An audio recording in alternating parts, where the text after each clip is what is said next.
Mon mari ne reconnaît pas mon visage. Je sens qu'il m'observe pendant que je conduis, et je me demande ce qu'il voit. Il ne différencie pas non plus ceux des autres, mais c'est tout de même étrange de songer que l'homme que j'ai épousé serait incapable de me désigner lors d'une séance d'identification au commissariat. Je n'ai pas besoin de le regarder pour savoir ce qu'expriment ses traits. Une moue boudeuse, renfrognée, qui signifie « je te l'avais bien dit ».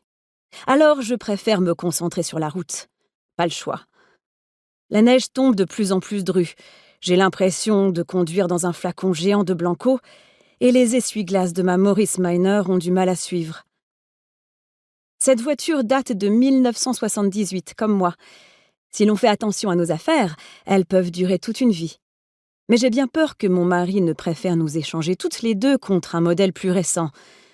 Adam a vérifié sa ceinture une bonne centaine de fois depuis notre départ, et ses poings sont serrés l'un contre l'autre entre ses genoux.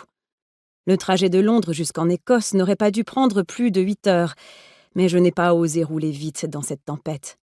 Même s'il commence à faire nuit, et que je pense que nous sommes perdus, à plus d'un titre. Est-ce qu'un week-end à la campagne peut vraiment sauver un mariage ? C'est ce que mon mari avait demandé quand notre conseillère conjugale nous avait fait cette proposition. Chaque fois que je repense à cette question, ma liste de regrets s'allonge. Avoir gâché tant de nos existences sans en profiter pleinement me désespère.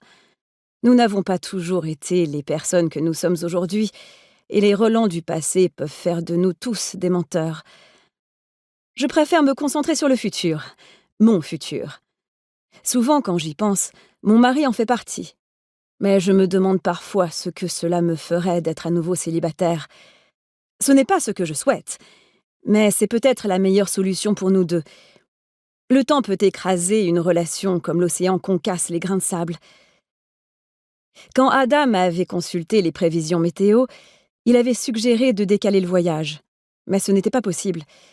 Nous savions tous les deux que ce week-end en Écosse est notre dernière chance de réparer notre couple, ou au moins d'essayer. Ça, il ne l'a pas oublié. Ce n'est pas sa faute s'il oublie à quoi je ressemble. Adam souffre d'un trouble neurologique qui s'appelle la prosopagnosie et qui l'empêche de distinguer les traits des visages, même du sien. Maintes fois, il m'a croisée dans la rue sans s'arrêter, comme si j'étais une inconnue. L'anxiété sociale que suscite cette situation nous affecte profondément. Adam peut être entouré de ses amis à une fête sans reconnaître aucun d'eux. Nous passons beaucoup de temps seuls. Ensemble, mais isolés, tous les deux. Sa cécité faciale n'est pas la seule manière qu'Adam a de m'invisibiliser.